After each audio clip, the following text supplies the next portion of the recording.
Buenas tardes. ¿Sí? ¿Me escuchan bien? Ok.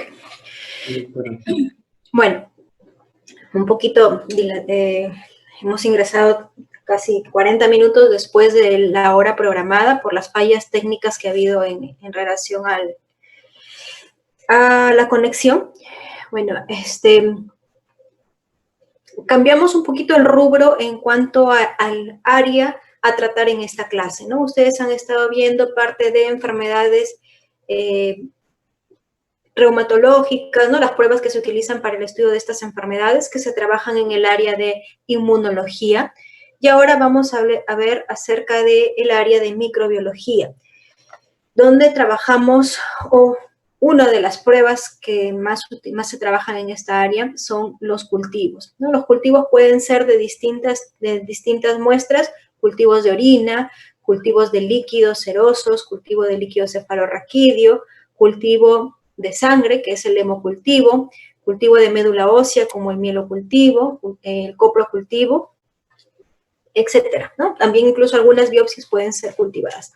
Entonces, básicamente el tema es bastante amplio. Ustedes van a tratar de hacer un recordaris del área de microbiología que llevaron en básicas, ¿no? Para poder engranar un poco el tema en cuanto a las pruebas diagnósticas, que les va a servir también para lo que es enfermedades infecciosas, que es donde manejan o hacen la solicitud de estas pruebas.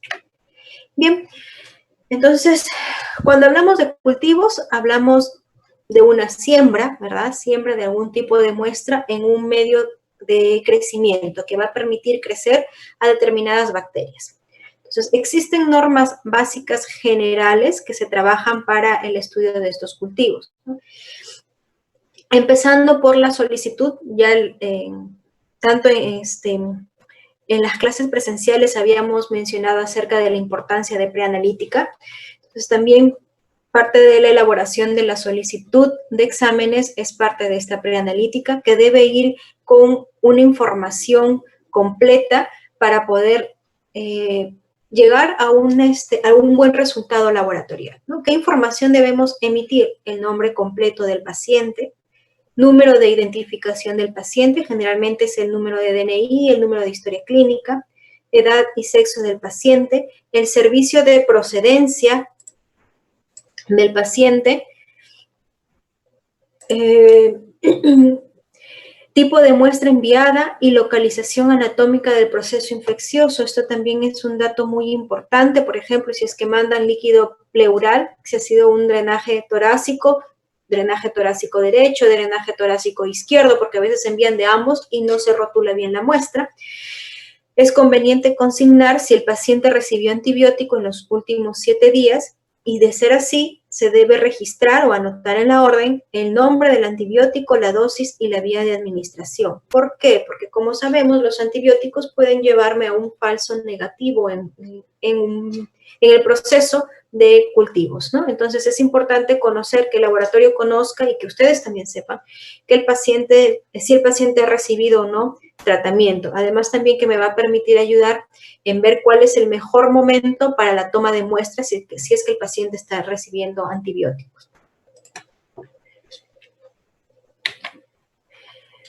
¿Qué otras normas son importantes para el estudio de cultivos? Que los viales, los tubos o frascos deben ser estériles, ¿no? Si es que la finalidad es obtener o evaluar si hay crecimiento de alguna bacteria que tenga implicancia clínica en el paciente, los contenedores deben ser estériles para evitar contaminaciones. Las muestras se deben obtener en lo posible antes de iniciar el tratamiento antimicrobiano. Eso es lo ideal. Sería lo ideal, ¿no? Que el paciente, que se tome la muestra antes de que ustedes hagan la indicación o de que el médico realice la indicación del antibiótico. Suponiendo que no sea posible, porque va a haber casos en los que necesitan, porque el paciente llegó con diagnóstico de sepsis, llega con falla multiorgánica y no se puede esperar hasta el inicio o hasta la toma de muestra, necesitan de manera urgente instalar un tratamiento antimicrobiano. Entonces,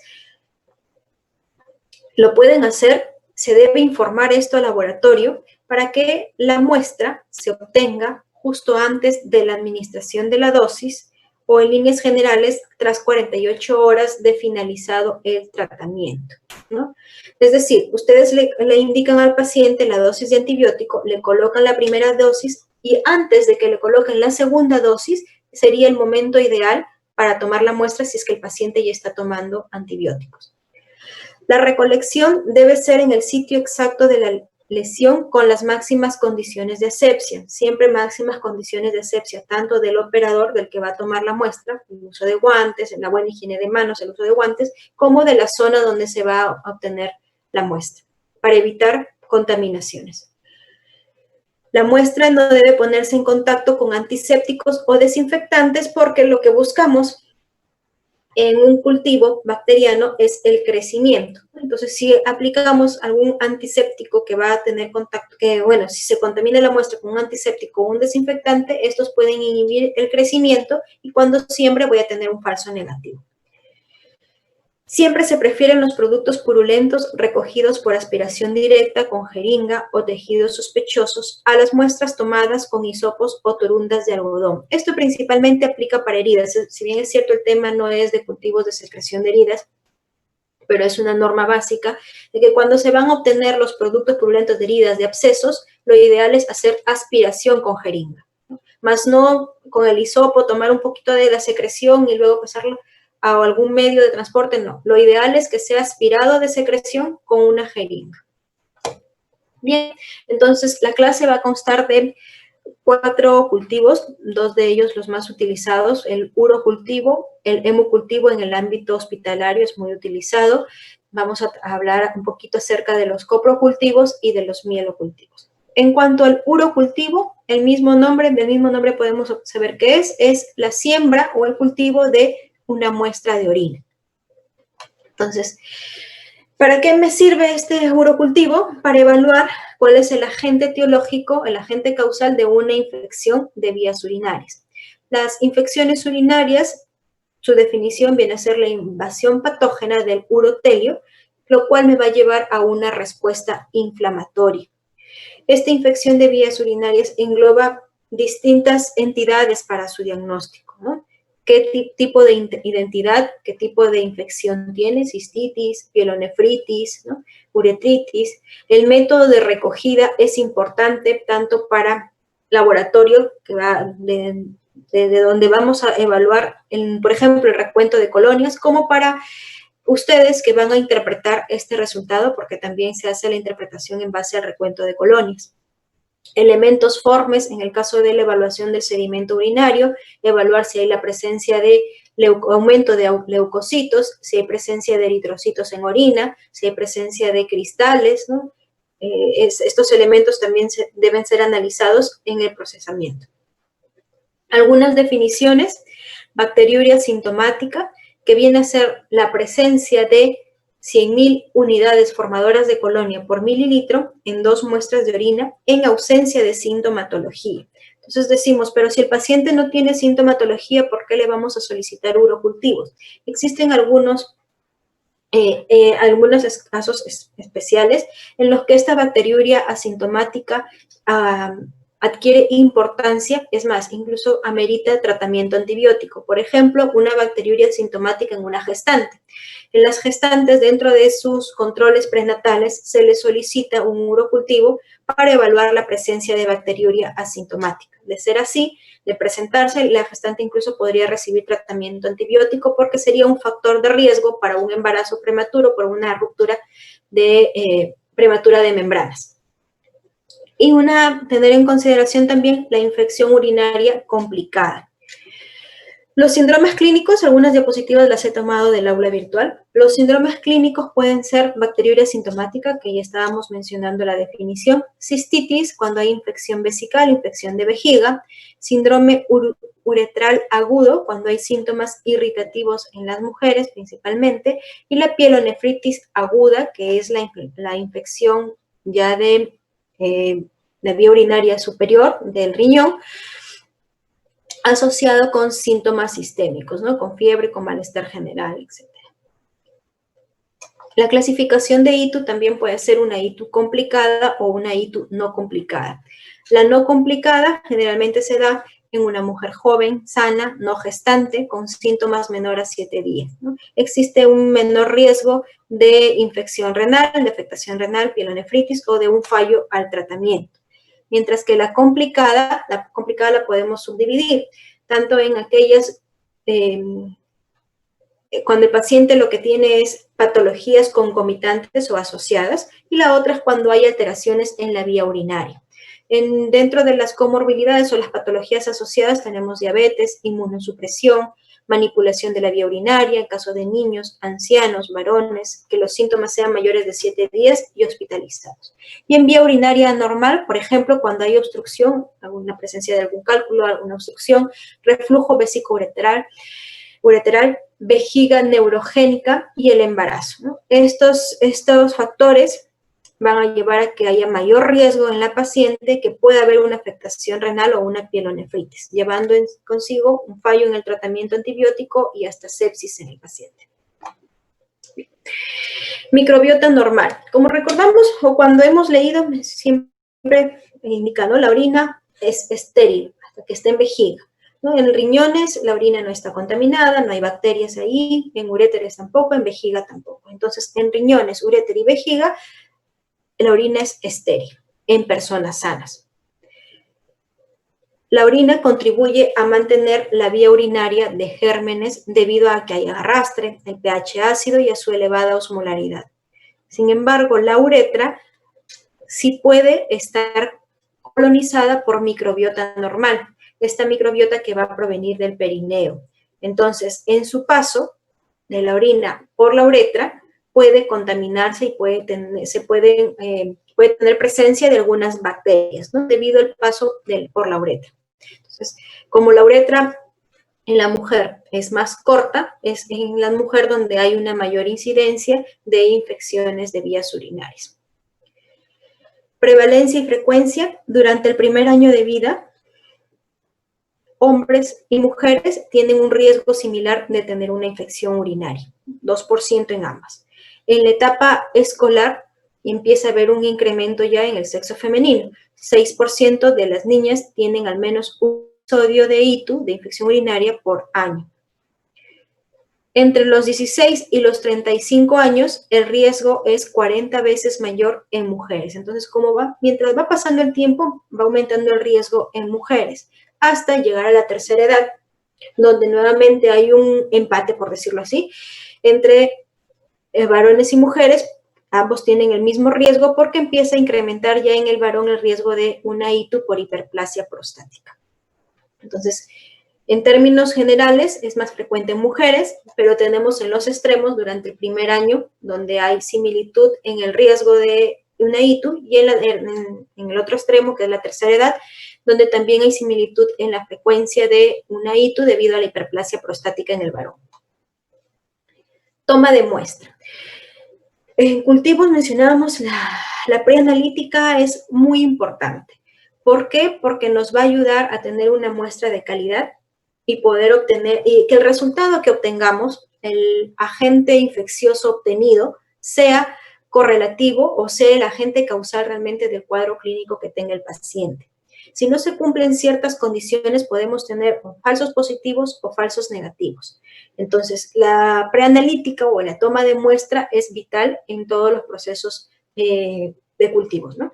¿Qué tipos de muestra hay para urocultivo? Existen métodos invasores y los métodos no invasores. Del mismo nombre podemos determinar, entonces, métodos invasores, dos. Uno que es la punción suprapúbica y el otro que es la cateterización vesical. En este caso, la cateterización vesical es el paciente no tiene sonda, vamos a colocar un catéter para obtener la muestra de orina. Y la punción suprapúbico es un procedimiento médico especializado, tiene que estar el médico quien va a realizar este procedimiento instruido, porque se hace una punción directa de vejiga para obtener la muestra de orina. Estos son los métodos invasores. Los métodos no invasores, tenemos el más común, el que generalmente en los adultos utilizamos este método, que es la toma de muestra del chorro medio o la orina del segundo chorro, ¿no? Otro método es la orina por recolector, que en el aula virtual les mencionaban, que es el que generalmente se utiliza para la colecta en niños que no controlan esfínteres, ¿no? Las bolsitas que se pegan en los bebés para poder obtener la muestra. Y la orina por catéter permanente. Esta es diferente de cateterización vesical, porque aquí en este caso, es un método no invasivo, el paciente tiene la sonda vesical generalmente por tratamiento, ¿no? El paciente puede estar hospitalizado y necesita de tratamiento sonda para controlar diuresis, por ejemplo, o el paciente tiene algún problema, un varón con un problema de próstata que necesita sonda para poder evacuar la orina y lo tiene de manera permanente como tratamiento. Entonces, se hace aquí la toma de muestra, no es que yo voy a colocar el catéter para tomar la muestra, sino que tomo la muestra directa del catéter. Ya vamos a explicar en la siguiente diapositiva cómo. Bien, entonces tenemos la muestra del chorro medio, que para cultivo, ya mencionábamos que estamos en una zona donde puede estar contaminada por la flora perianal, ¿verdad? Entonces, lo ideal es tomar una muestra previa higiene, ¿no? La higiene tanto en mujer como en varón es importante. Se realiza la higiene con agua y jabón, el jabón también debe ser enjuagado, y se procede a la micción. El primer chorro de orina es descartado, por eso es que es la del chorro medio, los primeros 10 mililitros aproximadamente son descartados y los siguientes 10 a 20 mililitros se colectan en un frasco estéril. Esa es la toma del chorro medio.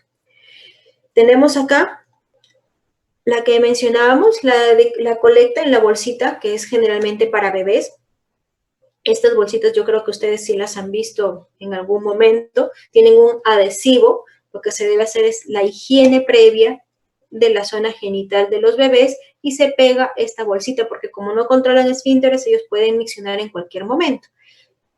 La desventaja es que esta bolsita no puede estar ahí todo el día, no podemos esperar 1 hora, 2 horas, 3 horas hasta que el bebé miccione. Hay que ir haciendo cambios de bolsa si es que no ha miccionado porque pasada una media hora, esta bolsita ya se está contaminando.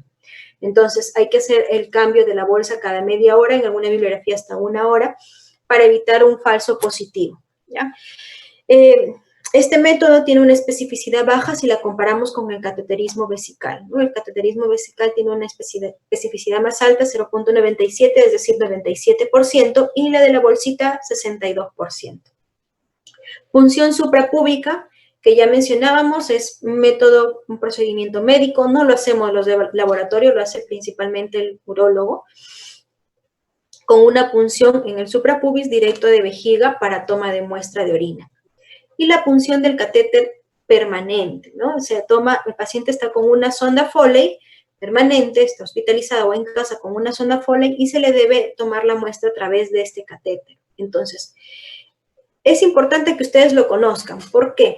Porque hemos tenido casos en algún momento que hemos recibido orinas polimicrobianas, se identificaban varios agentes, varias bacterias, y cuando hemos hecho la indagación, resulta que la toma de muestra la hacía el personal técnico de enfermería, pero no del catéter, sino de la bolsa colectora de orina.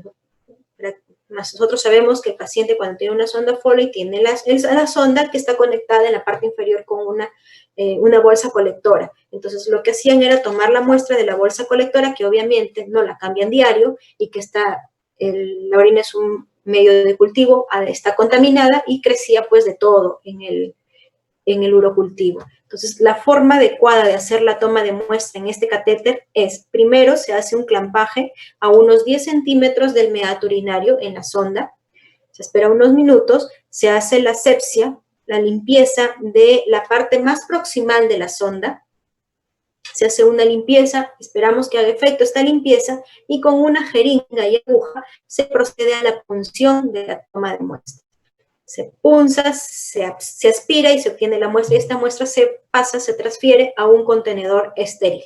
Entonces, esa es la manera como obtenemos la muestra a través de un catéter, ¿no? Este catéter no tiene por qué ser retirado del paciente y colocarle uno nuevo, no necesariamente, ¿no? Entonces, si no tengo como indicación retirar el catéter que está como tratamiento para un paciente, la toma de muestras a través de una punción de la túbula dura de la sonda Foley.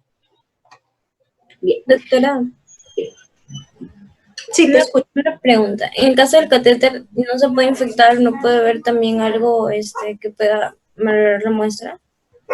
En el caso del catéter, si el catéter está en condiciones óptimas y lo hago lo más proximal al meato, puede haber infección, siempre hay ese riesgo, pero mientras más próximo al meato es más difícil.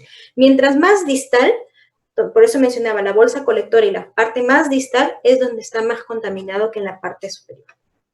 Entonces, está indicado esta metodología también dentro de las normas internacionales y dentro del ministerio, la norma técnica del Ministerio de Salud, la toma de muestra por catéter, si es que no está indicado el retiro del catéter. ¿Sí? Sí, gracias.